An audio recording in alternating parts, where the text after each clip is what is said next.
যে আমি আমার চোখে পর্দা ফালায় ফেলছি অটোমেটিক, আমার কানে পর্দা ফালাইছি, আমার দিলে পর্দা ফালাই দিছি।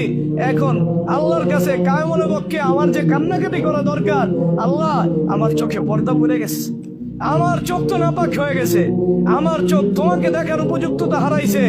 এখন যেইভাবে নাপাক কান্দার প্রতি আমার দিল চলে গেছে, চোখ চলে গেছে, কান চলে গেছে, এগুলো তো আমার হাতে না।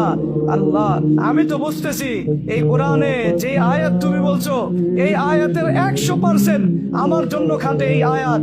এখন তুমি দয়া করে আমার চোখকে খুলে দাও, আমার কানকে খুলে দাও, আমার দিলকে খুলে দাও।